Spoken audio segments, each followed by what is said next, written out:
Hey everybody, welcome back to InnRoads Plays. I am your Uncle Jeff, and I am not having to direct this thing because I have my wonderful friend, Mr. GM Mike, our wonderful president, who's going to be running this game of Numenera for us. All of us wonderful players have decided to get together and join this fantastical world, and now it is my estimable pleasure to turn it over to Mr. Mike. Please take it away. I am very excited to have the first session. We've had this kind of in the docs for a while now, and I've often said on pretty much every platform we have that the Cypher system, and specifically Numenera, is pretty much my favorite system to run and to play in. So I am super excited to bring this to you guys and show this off. Real quick, let's just have our players... Ideally, what you're going to do is you're going to have already seen the intro to hear a little bit about the world. You're going to have seen our character creation episode where you'll have basically watched these guys create their characters. But in the off chance that session 1 is literally the first video you are watching, let's just have everybody go through and give a brief description of who they are, their name, and kind of what they're about. So, Utolso. No. I can't wait for these dulcet tones to be introduced to these people. Yes. So you guys know me. My name's Jeff, and I will be playing Utolso Arniek, who is a nano, a learned nano, who wields power with precision. He's very brainy. He's very learned, as the descriptor it goes. But he's got very long-term, very high-fluting goals. And he's got a rather bloodthirsty way about going for those goals. But he's got a lot more depth than like your normal dastardly bad guy. So I'd like to... I started him with this kind of like initial layer, and then now it's just started to kind of go down below the layers and try and figure out what are more of the inner workings of the character. So... I'm going to definitely iceberg this guy. There's going to be stuff that's on the surface, but there's a whole lot of motivation that's beneath there that's going to hopefully prompt some interesting gameplay. Well, let's go from that to our other character, who is both very iceberg and an alphabet soup that's destined to make me hate pronunciation. Krolikardia, how about you tell us a little bit about yourself? Okay, well, my real name is a little bit easier. Significantly. Joel. Yeah, Joel. And I'm the new guy. Mm-hmm. The new guy. Yes, this is my first foray into any sort of role-playing game in a significant way. So, hey, if I screw up, there you go. If you die, we'll just write it off and call it your hazing session. There you go. So it'll be awesome. So I will be attempting to play Krolikarnia. He's kind of the old guy of the group, and he has had dealings with the Order in the past, and he has his own agenda that at times isn't even clear to himself. He is a mad jack who fuses flesh with steel. So he's a bit cybernetic. And that is pretty much most of it. Anything more you might want to know? Anything more might give away some of that under the surface stuff we've been talking about. Yeah, the madness stems a lot from the replacement of parts and just the dealings over time with various people. And so I will use my personal ignorance of playing role-playing games and channel that into his madness. Into the he doesn't know what's going on, so neither do I. It just gives me a way of playing things off. It's like I meant to do that. It works. Yeah. All right, Tierving, introduce yourself. Oh my goodness. Do I really need introduction at this point, considering how much I've been on your channel? Our next two players have been pretty much involved with most of the gaming on this channel, but... Yeah. But yes, I'm Alyssa, and I'm playing Tierving Moore, a graceful a graceful glaive who sees beyond. A graceful Googleplex. I was like, who's gonna say it? Words. Words are extremely difficult. But she is kind of the resident sellsword of the group. She's going to be the one carrying around all the weapons, so these guys don't kick the bucket. And strangely enough, you'd think it'd impede her ability to do this, but she wears a solid metal visor over her eyes, and spending just about any amount of time with her will give you the realization that she is seeing in a way that isn't her physical eyes. One thing that we didn't bring up in character creation that I was curious about, Alyssa, is does Tyrving have the ability to see with the physical eyes, or is it? She does not. Okay. I'm not going to elaborate on what's going on underneath the visor, but she cannot see with her physical eyes. Gotcha. That's cool. And with all the craziness of the other names, my personal favorite, because it's easy for me to say, Ike, introduce yourself. This is Ike Turner. Oh no, not Ike Turner. Ike Foreman. Not Ike Turner. We joked that you would be Ike Turner. Ike Turner's already used. Well, Isn't it that's Ike his real Foreman? name. As far as you all know, his name is Ike Foreman.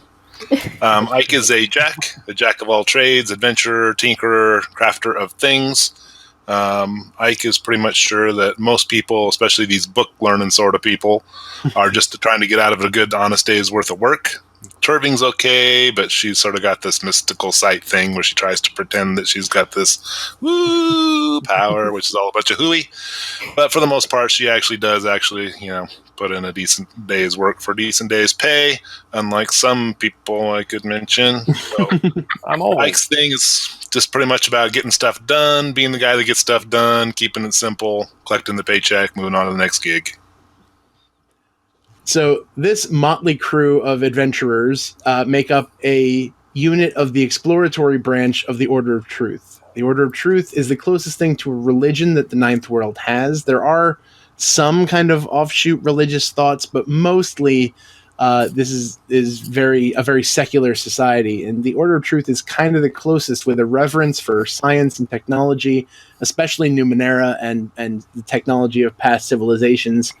They believe that pretty much everything that's out there should be studied, collected, and used for the betterment of all mankind. This particular unit is often referred to as the hounds, because it is their job that when their master summons them, they are to go out, find what they've been tasked to retrieve, and bring it home to them.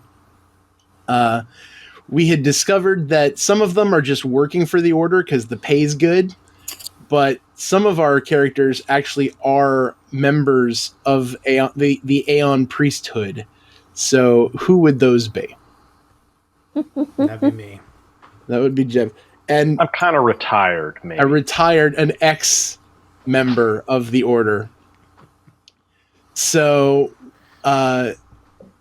pretty much what I'm going to do before we get into the main bulk of everything, the first thing I want to do, I thought about doing this as part of session 0, but we spent so much time just discussing all the nature of the characters and the creation, so I didn't end up doing that. So I want to kind of start asking, because of the nature of your guys' unit, you're not necessarily in the capital city. You're not necessarily in the Dirk Hall, which is basically the center of the city where the Order is kind of stationed. Think of it like this world's version of Vatican City, a city within a city. So the first thing I'm going to ask is that when you are summoned, I'm going to ask, where were you and what were you doing? So it could be that you were just in the Dirk Hall studying and being, as a good little Aeon priest. It could be that you were out investigating something. It could be that you were doing a job for somebody else, because some of you guys are freelancers. But I'm just curious, and I'll let you decide who gets to go first in this, if anybody has a particularly good idea. But again, just what were you doing when you were summoned for this mission, and where were you? For me, And again, I don't know if Krolakarnia is going to be along with this, but there's a good chance that I would have been out of town investigating something, most likely looking into a book that I just now came into my possession. And how are they going about communicating with me? How do they notify me? There would be some form of communication. If you'd like, I could just tell you what it is, or if you'd like to participate in the little bit of world building with me, I can ask you your particular device. Now, remember, this is a highly technological world, so it can be pretty much anything. Okay. It could be as simple as a little thing in your ear that is a communicator that way, or it could be as advanced as a hologram that appears in front of you. I guess kind of where you would find him, he'd be in some village, let's say, several leagues, miles, at whatever measure of distance we use here. Miles is usually. So he's in this small village where he's found a book or some kind of a scroll or something to that effect, and he's poring over information about it. And we see him kind of from the back. He's a very thin-framed individual. His face is kind of drawn in. His eyes are deep inset. He's very, on first appearance, he looks very bookish, but when you look into his eyes and you see the cast of his face, it's he's very determined. There's a dark determination about him, like just a constant moving forward in his mind, whether it's a physical or it's a mental thing. He's always moving forward. And so he's researching this document or whatever he's found, and there's a fluttering at one of the windows of this little cottage or hut that he's in, and he looks over his shoulder, and there's it looks like kind of like an insect, like a large insect of some kind, very oddly shaped. And as the camera kind of zooms in on the carapace of this creature, it's actually more of an automaton that has the emblazoned symbol of the Order of Truth on it, and it gives a chirping sound, and the sound is very particular to Ortolso. He knows the sound is his identifier. It's encoded to his particular DNA, and so he looks over and he just crooks a finger like this, and the bug comes over and lands in the palm of his hand. And it displays a small little message, kind of scrolls like a little screen kind of pops up, a little holographic screen pops up and scrolls a message across. And he just has a deep sigh. And then he looks over his shoulder again, and he looks in both directions. And then he takes the creature, and he just says yes. And then he crushes it. He takes the device, and he crushes it, and he twists it, and he opens it up. And he takes out a set of little forceps tools, and he reaches into a like part of the body, and he pulls out a little command chip, and he breaks that. His thought is that it sent back the message yes, but that was it. And as the camera kind of pans back and away, we see that over on the left-hand side of the hut, there's a splotch of blood, and leading over to a bedside, we just see a body that's been covered over with a hand that's kind of draped out from the edge of the bedside. And he looks over at that, and then he looks back to the book, and then he just continues reading. And then that's where the camera kind of fades away. Oh. If you haven't figured it out yet, Utolso's going to be a little bit of a dark figure in this play. And a little bit cinematic. Oh, that's just Jeff. That's pure Jeff. And I freaking love your cinematics. Not going to lie. Don't try to keep up. Don't try to make any sense of it. It's crazy. Well, since you bespoke my name, I feel maybe I should go next. Cinematic. No, not cinematic. Damn, because I was actually I'm actually inspired to do a cinematic for mine. So, but you go ahead with yours. Well, Krolakarnia is kind of a recluse. Does not like to be in inhabited places, so he spends a lot of his time in a cave. Just more of a hermit type of a thing after his long years of serving others. for him, his left knee begins to ache. And he knows that this is a sign that he is needed, even if the people who need him don't realize it. So Now is this? I got to ask, because of the nature of the physicality of your character. Is this a mechanical knee or an organic knee? Probably a mix of both. Okay. And not original to my person. Okay. For all I know, it could have been original to somebody else's person. Gross. And so just over the years, he has developed this kind of intuition of how his body reacts to the things that are going on around him. And so he knows that there is something that he is needed for. So he isn't necessarily beckoned or called for, but he knows he needs to leave his cave to investigate, leave the solitude of his cave and his contemplation and seek out what it is that needs to be addressed by him. Okay. No cameras in this cave. You're fine. Who wants to go next? Me. Go for it. Yeah, we can do a little bit of a shift in scenery from these past two, their hermit lifestyles. We are going to be in the city of Key. Not quite at the outskirts, but in maybe one of the more less than savory parts of town. You get a camera shot kind of pulling into an alley. And it's quiet, it's just garbage cans and piles of junk. And a door slams open, and a figure is thrown out, being forced by a kick right in his sternum. Figure follows. Young woman, flaming hair, visor over her eyes.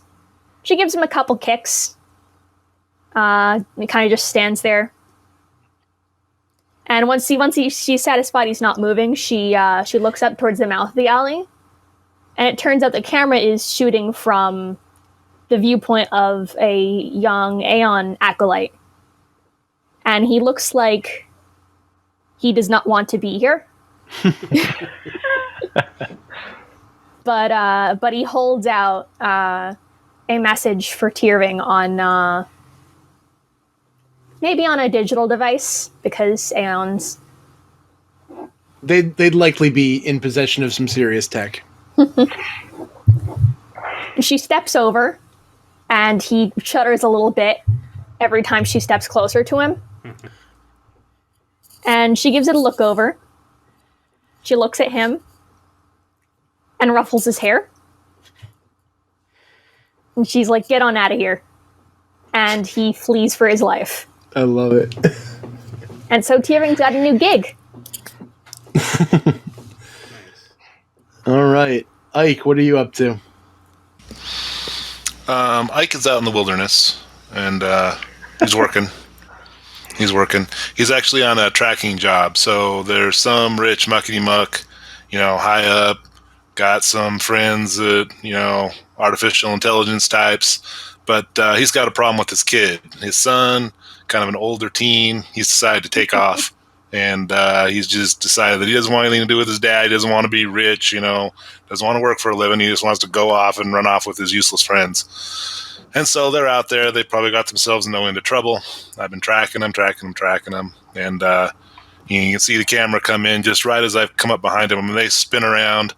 And there's two kind of younger hanger-ons. They're maybe a year younger than the oldest kid. He's maybe like 16. And his nice fancy clothes are all ripped and ragged, and you could tell that they've kind of been living living hard on the outside, probably not really sure what they got themselves into at this point. But the kid's just a punk, right? He's just like yelling at me, and you know who my dad is and all that kind of stuff. You're not taking me in, blah, blah, blah, blah, blah, blah, blah. But what he doesn't know is his papa told me to go ahead and put a little bit of scare into him, Just make sure this doesn't happen again. And so he also gave me this little thing. It came from his AI friend. I don't know what it is, but he told me to go ahead and put it on the kid's brainstem back there. And so I go over there, and he's yelling at me and telling me what's up and stuff, and I smack him across the mouth.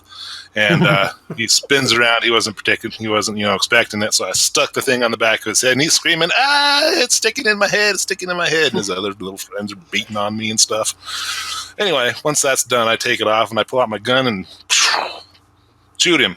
Dead, vaporized. Which, he looked scared there at the end, so that was pretty much the thing. He looked scared. And I told his friends, city's back 2 days that way, kind of point him in the right direction. And I start taking off back towards the city. What those kids don't know was that, I've got a little copy of his brain in there, the AI thing. Mm-hmm. This guy's got some serious bucks, man. He's got a clone body back there. He's going to put them all back together and everything. But it makes sure that, he keeps the memories of, just about being shot, because that's how his pa wanted it. So anyway, about that time, I'm about a day outside the city, and I get a call that I got another gig coming. And so I just go and drop off the thing and bob back to the dad and collect my money and get on to the next gig. Nice. That's good. Love everything about it. The memory of being shot. Yes. Because that's what his daddy wanted. He looks scared. Bravo. So several of you make your way into the city. Key is pretty much one of the largest, if not the largest city in all of the Steadfast. It is the home of the Amber Pope. It is one of the more well-known cities in pretty much the entirety of the Steadfast. Probably the only one that would be higher would be some of the locations up in the Navarine, but Key is pretty much the place to be. It is one of the older cities. It boasts a population of 500,000 people, and if that's doesn't seem large enough as it is, pretty much the entirety of Drowless, which is the location of the city, the area that the city is in, has a combined total population of 2.5 mil. So this is pretty much the bulk of the entire area. The city is old and has several different outcropping regions as the city has expanded. It is likely, a combination of all sorts of different things because of that. All sorts of different regions kind of have their own flavor. All of you will be traveling through the city because even Tyrving is not particularly involved in the Dirk Hall, which is basically, as I mentioned, the center of the Order of Truth. It is the home base, as it were, for the organization. It is the home of the Amber Pope. You guys particularly have always been directly relating to one of the priests who goes by the name of Brother Foxglove. Brother Foxglove is pretty much your direct supervisor. He is your superior. He is your go-between between you guys and the head of the exploratory order, which is Father Ignatius. Brother Foxglove welcomes you into his office, and by welcome, I mean he's basically sitting behind his rather large oak desk, finely appointed with all sorts of carvings, inlaid with all sorts of tech, as he daintily sips his tea and says, "It's about time you people have arrived. I really do need to get better at sending my messages." He kind of puts down his cup, stands to greet you. He is a tall, lanky sort of individual, and it even juts out at weird angles, even through his robes. His face is drawn and just slightly pale, and everything about him kind of just creeps along the ground. And he says, "We have need of the hounds again. I don't know if you've heard the rumors that are circulating through the city, but a new artifact has been revealed, and it is one that we are most curious about. In fact, Father Ignatius has personally decided that he will take an interest in this one as well. So it is of import that you bring it home to us. He kind of just settles back into his chair, not into his chair, but just kind of leans up against the desk and says, Have any of you ever heard of a traveling priest by the name of Sindra? Did he have a broken nose and a stupid eye patch? Because I might have kicked his ass in a bar last night. Foxglove is not impressed. I'm impressed. He is. You can tell, because of the fact that you guys have worked with Foxglove for a while now, you can tell that he kind of lets the Aeon priests / former Aeon priests in the group get away with a little bit more, but he basically looks at you guys as hired help, and so he literally is unimpressed. He's literally looking down his nose at you and says, "Yeah, and I am as purely unimpressed by him. Trust me." And he goes, "Not quite." What a shame. So are we on How would contract? I know? Oh, sorry. Go ahead. I was just going to ask, are we on contract with these guys, or do we negotiate each deal as it comes up? Ike's all about the money, so You are generally contract labor. You guys, you've already pre established your relationship, your financial relationship. Normally, if a deal goes sour or if there's particular costs involved, that kind of stuff can be negotiated after the artifact has been returned. But as a general rule, you guys kind of have your arrangement. So this guy's the boss. He's got a job. We go do the job. We just got to wait for these yahoos to stop slapping their gums. So go ahead and flap your gums. And Jeff, you were going to ask something? So, are there, with one of my skills being the knowledge of the Order of Truth, would I have heard of this traveling priest, Sindra? You would have probably heard of Sindra. Sindra is not super well known, so the other people, not even Krolikarnia, will have probably heard of her.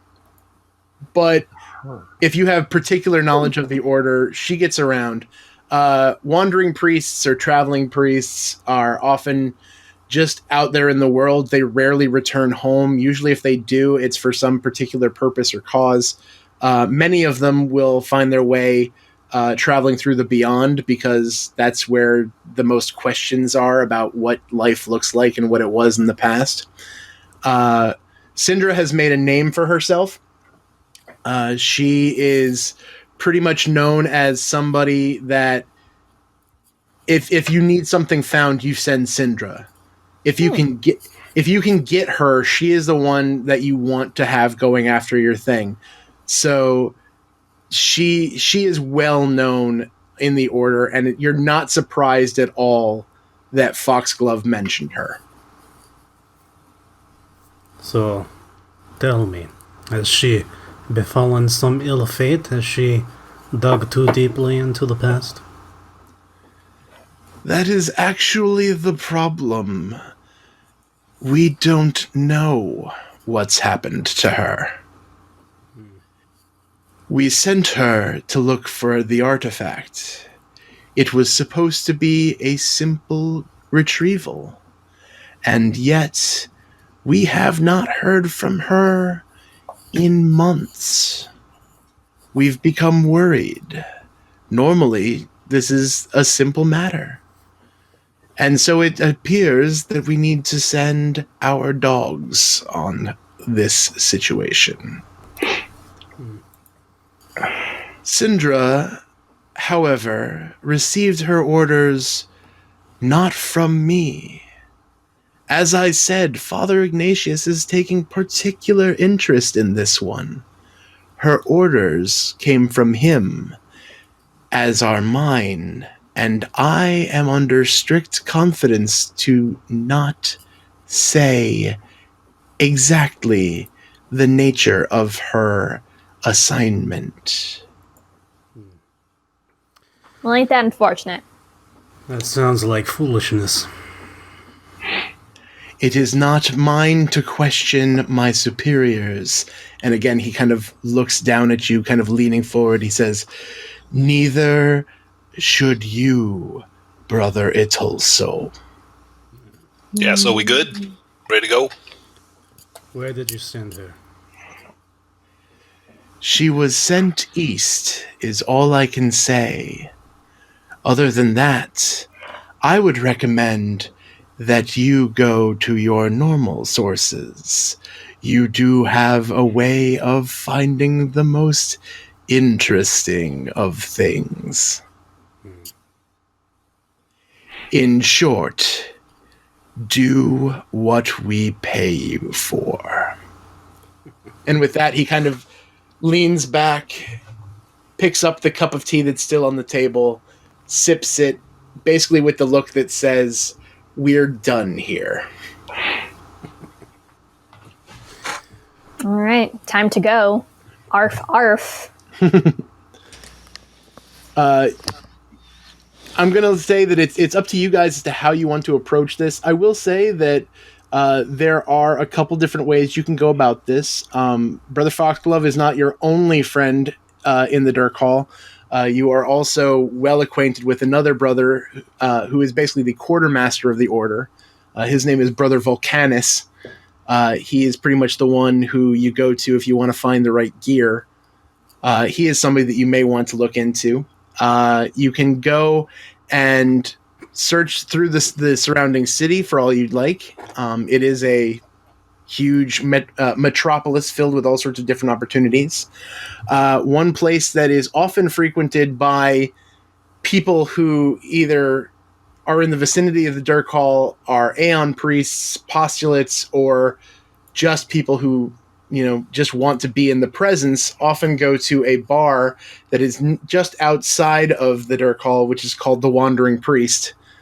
There may be information for you there. Another place you may want to go is the market. And we'll see what, I'm up for anything, if it's what I'm saying. You guys need to find information as to the job, or at least the initial location that Sister Syndra went to. Would just like to point out that I put tracking on my skills long before this adventure started. You did. Oh, and by the way, Brent, one thing that we will have to say is that you are a jack. As a jack, every day you get to tell me one skill that you get to add on.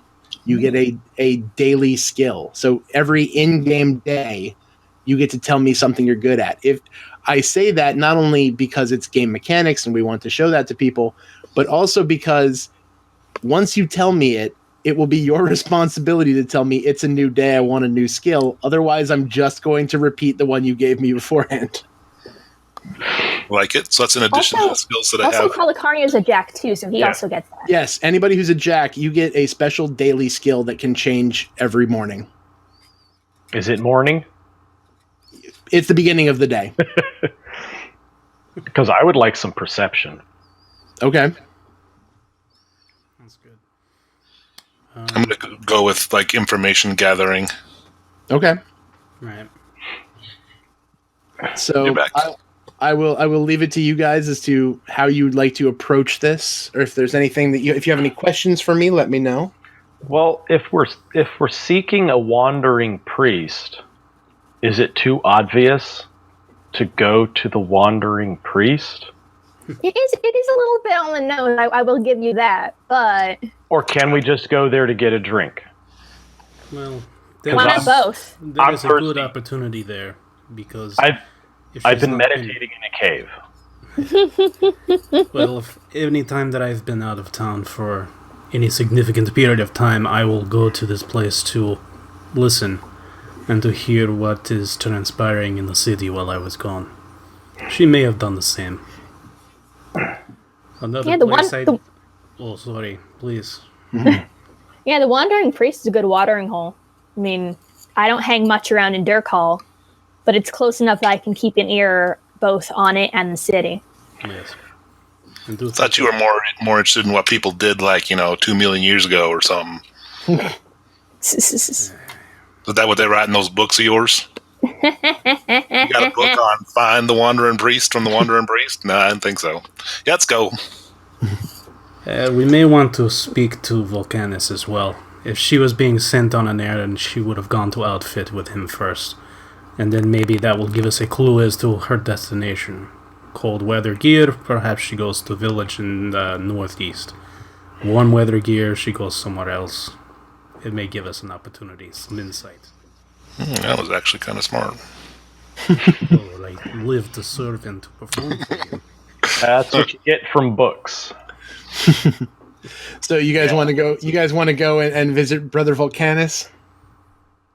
Well, whichever one's closer, we could. I figure we'll do both. Volcanus is in the Dirk Hall, so you would not even have to leave the grounds there to get to his office.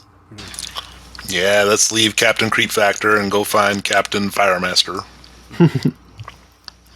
As we're kind of leaving the hallway that leaves behind the offices to Foxglove, I keep imagining his skull on my shelf. after I assume his office, but That went dark. Oh, he's gonna go dark. This guy has talked down to us for so long, and I am sick of him thinking that he's smarter than we are. I'm so tired of it. He's the boss. That's how bosses are. You used to it. Well, as everybody else is leaving, I kind of hang back a little bit, and when everybody else is a few feet ahead, I kind of turn back, lift the cowl of my hood a little bit, and look directly at Foxglove and say, "Remember your place." And then turn around and leave. And join everyone else. You hear an audible snort from Foxglove. Like he is not hiding the fact that he is not happy with what you just said. All right. You travel across pretty much the courtyard there to the quartermaster's office. Volcanus is sitting behind his desk, and pretty much it's just a flat, counter kind of area. The room is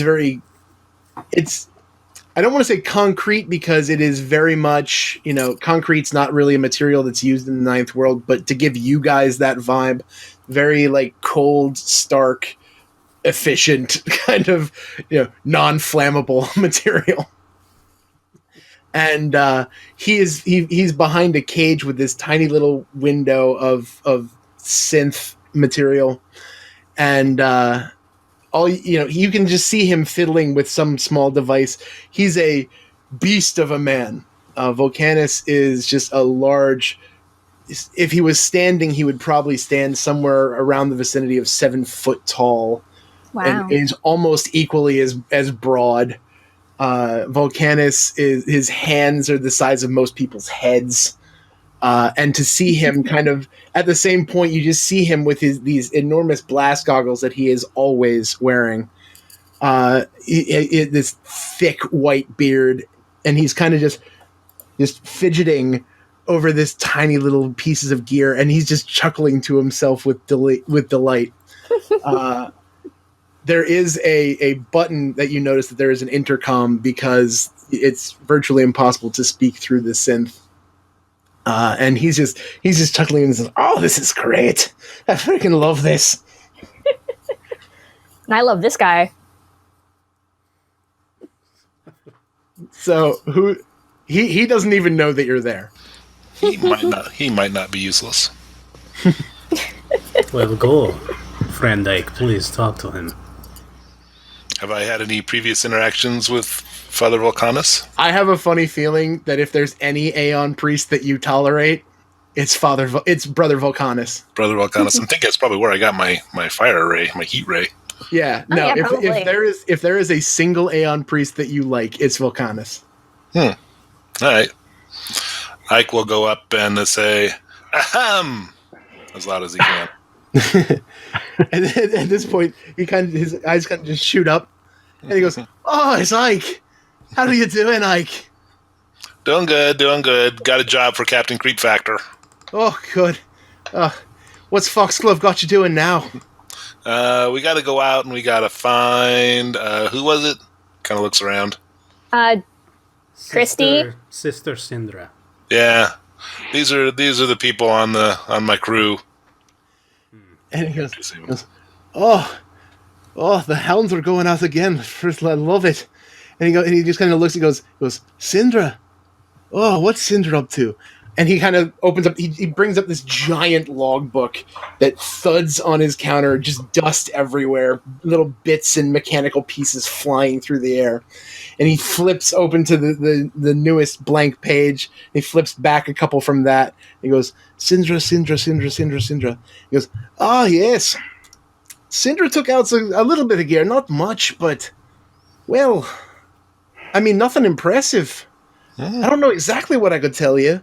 I know that she wanted a mount, so she was traveling a fair distance. And he's just kind of going through there. Headed east. Not looking like she's taken anything from the usual stuff we send people to the Beyond with, so staying in the steadfast. I don't got much else for you, Ike. She's very hush-hush this time.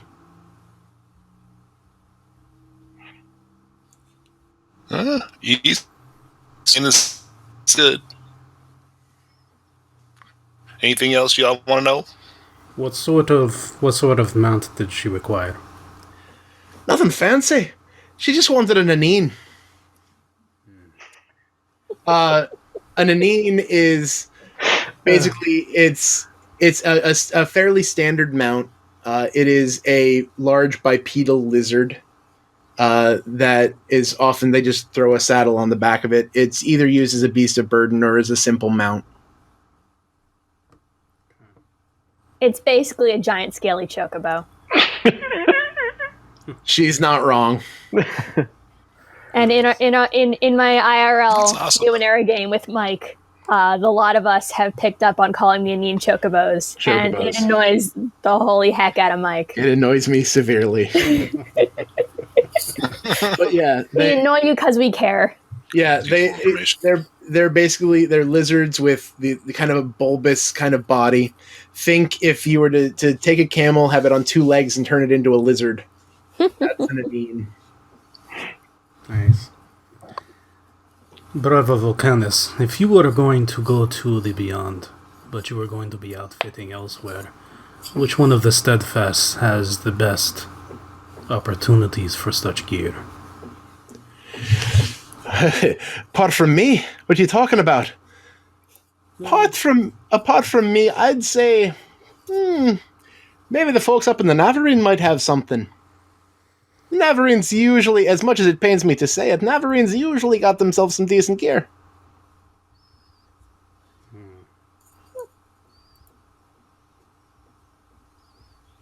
Sorry, I'm taking notes. So yeah, you see Adolfo's actually got a small little book that he opens up, and he's jotting down some notes and on what he's saying.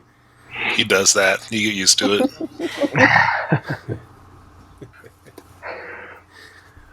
So, only one mount, minimal gear. She made no mention of other things that drew your interest. Didn't seem like she was expecting to be that long. Did she say she would see you soon? Cinder don't talk much. When she does, it's very rarely small talk, my friend. Did she mention anybody else she might be meeting? Standard fare, really. Just asking about an artifact. It's the same thing they always send her on. Did she have questions for you regarding this artifact? Other than you people, most people just ask for their stuff and leave. I value your insight. That is why I ask. It's always appreciated. Yeah, I basically kind of lean back and put my journal away, and that's kind of like my signal that I'm done. But I look to the others to see if there's things that you guys want to ask. Well, if we have to go where she went, can we get exactly what she got? Hate to tell you, boyo, but Syndra's got a lot more pull than you guys do. Hey, I could probably get you a lift on a dirigible heading out of town, but it's not going to get you probably where she ended up going. you said this was usual for Syndra. This kind of assignment. Pretty much. If they called Syndra into the Dark Hall, I promise you, whatever they're looking for is pretty important. I think that's something. So Mike is kind of like outside of this conversation. What, like, if you're going to be sending somebody like her out on a particular mission, a retrieval, that sort of thing, distance-wise, when we're traveling in this world, I mean, how, like, if I wanted to go from, say, I don't know, like, if I wanted to go 100 miles, you know, is that a long distance? Is that something where, okay, we're not going to see them for probably, like, a couple weeks? Or what do you think? It depends on the means of transport. Volcanus told you that she was on a mount, so think of it fairly standard roleplay travel time. So like 20 miles a day, 25 miles a day, something like that. Roughly, if things are good, you can probably get a little bit more out of that, but... All right. Okay. Are we going to catch her if she's on a mount? Depends You on cannot if, run it unmean. I'd like to see it. depends on if she's still moving or if she's found where she's going. I know I could catch her. I don't know about y'all. It might be worth following along at a slower pace to take in the surroundings, find out exactly what she passed by and who saw her. Nature hike. Good idea. Well, it's better than speeding past some place where she turned left and we keep going straight and wasting everybody's time. I think that would anger you the most, Ike. I suppose that makes some sort of sense. Well, I'm thirsty. Can we go to the Wandering Priest now? Yes, let us all go and alter our mindsets. Absolutely. As always, Brother Volcanus, thank you for your time. And as always, I do appreciate a clean and fastidious shop. Well done, my friend. At that point, he always just goes, yeah. And he's already back into what he was working on. Thanks, bro chops. And he goes, and at that point, he's still looking down, but he just kind of waves. He goes, anytime, Mike. He, as you were like kind of filing our way out, I turn back around and I reach into a satchel in my hip and I pull out that crushed insectoid and I pass it along to him and I say, here, as a gift, something to tinker upon. And it, as it kind of slides in, you know, he kind of has the same kind of setup that a lot of like our bank tellers would have. It's like this drawer pops out, and so you drop it in the drawer, and he pulls it back in. He looks at it, and as he's looking at it, everybody give me an intellect roll real quick.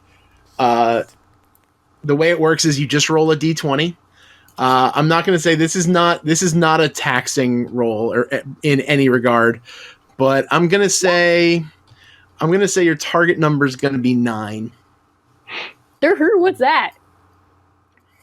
So is that because it has that roll versus difficulty thing? Do I need to use that or just roll a d20? All you do is roll a d20. Your target number is 9. If you want, this is how we can introduce how rolling works. Your target number is 9 on a d20. You have to get that number or higher. Right. If you'd like, you can do what's called putting effort towards it. I'd say that it's an intellect roll.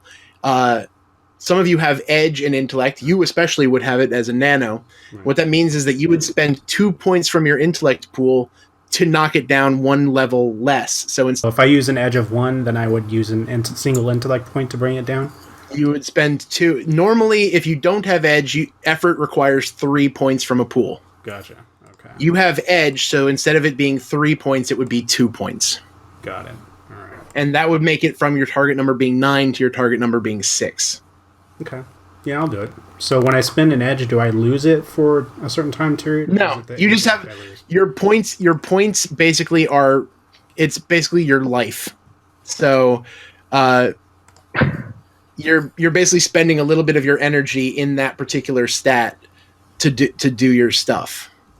If any pool goes to 0, there are penalties to that. If 2 pools go to 0, it's even worse. If 3 pools get to 0, you are dead. Got it. Okay, so I'll go ahead and I'll put an effort in there because I did that for a reason. I wanted to like elicit a response. So here we go. Yeah, so your target number is 6 or higher. Yes. The good thing you put effort on it. Good thing I Yes. Okay, so our Aeon priests noticed something, that the second that Volcanus takes a look at this device, you notice that within the goggles that he's wearing, you can actually see the readouts and the electrical pulses going through as he's. You can actually see that he is basically visually dissecting what's happening. He's looking at the device and he's being fed information on it. And he says, "Did you really have to take out the chip?" But of course. And he just kind of looks at it again. And again, those of you who saw it know to look. And he's basically just looking over and he says, "I might have to tell Foxglove to take this out of your pay. These things ain't cheap, you know." He's more than welcome to do so, as always. Whoa. Pay what? Who's pay? What are we taking at? Volcanus is already on it because, again, he knows you. He says, "Not yours, just his." Oh, that's fine. Foxglove is too nosy by half. I won't fault you for that. Well, as always, a gift to you because I know you like to tinker. And, well, like you said, take it out of my pay. He's just sitting there, he's mumbling to himself. It's a gift, he says. "Oh, thank you." I thought he liked to fix things. That was the impression I got. He likes to look at things and fix them, but he doesn't like fixing them when he knows they are intentionally destroyed. Good point. Good point. There's a distinct difference between repairing what's broken and cleaning up somebody else's mess. And see, that's the exact thing that I'm thinking, is that I see a creature who has a job to do, and if he doesn't have anything to do, he has no job and then has no meaning. So I'm trying to make sure that he has continued meaning in my eyes. All right. So, It's a terrible way to look at it, but that's what he's doing. so you guys All we are had to do is go get some information. Yeah. so you guys are Just had to go get some- headed to the Wandering Priest. Yes. Yeah. Yeah. Okay. You leave the Dirk Hall, and like I said, the Dirk Hall is pretty much a city within itself, within a city. It is an entirely different animal from the greater area of Key. Key is a bustling metropolis, and it doesn't take you too much longer of fighting through all the people and pushing your way through the crowds to stumble into the Wandering Priest. The Wandering Priest is pretty much a run-of-the-mill kind of organization from the outside. It is a pretty interesting-looking brick building. The most notable feature of it is the holographic priest that is clearly caricaturized, and he's like, "Hey!"